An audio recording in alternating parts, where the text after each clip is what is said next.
সম্ভব। বাংলাদেশি পর্বতারোহী ডাক্তার বাবর আলী গড়লেন নতুন ইতিহাস।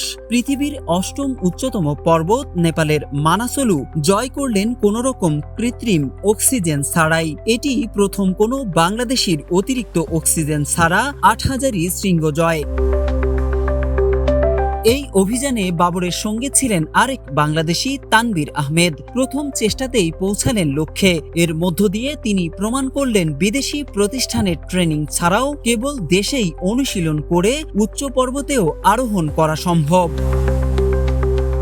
অভিযানের ব্যবস্থাপক ফরহান জামান জানান, মানাসলুতে একই দিনে ২ বার উড়ল আমাদের লাল সবুজের পতাকা। নিত্য নতুন চ্যালেঞ্জ নিতে অভ্যস্ত বাবরের দীর্ঘদিনের স্বপ্ন ছিল অতিরিক্ত অক্সিজেন ছাড়া ৮০০০ই শিখর জয় করা। প্রথমবারের মতো কোনো বাংলাদেশি হিসেবে কৃত্রিম অক্সিজেন ব্যবহার না করে সে পৌঁছে গিয়েছে মানাসলু সামিটে।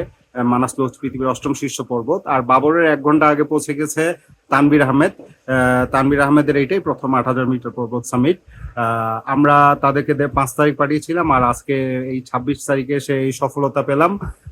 আমরা ভার্টিক্যাল ডিমার্স টিম যখন এই খবরটা শুনতে পাই তখন মোটামুটি সবাই এক্সাইটেড ছিল তাদেরকে নিয়ে। বাবর আলী এর আগে এভারেস্ট, লোৎসে এবং অন্নপূর্ণা ১ শৃঙ্গ জয় করেছেন। মানাসলু জয় তার চতুর্থ ৮০০০ই সাফল্য। তিনি চান পৃথিবীর এমন ১৪টি শৃঙ্গই জয় করতে। আর তানভীর আহমেদও জানিয়েছেন তিনি আরো অনেক উচ্চ পর্বতে যেতে চান।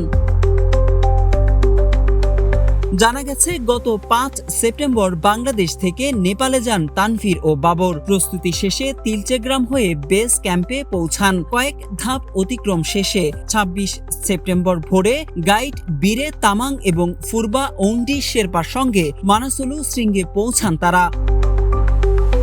ডাক্তার বাবর আলী চট্টগ্রাম মেডিকেল কলেজের ৫১তম ব্যাচের সাবেক শিক্ষার্থী। তিনি চট্টগ্রামের হাটহাজারী উপজেলার নজুমিয়াহাটের বাসিন্দা লিয়াকত আলীর ছেলে। অন্যদিকে তানভীর কিশোরগঞ্জ জেলার সদর উপজেলার খরমপট্টি এলাকার অ্যাডভোকেট তারেক উদ্দিন আহমেদের ছেলে।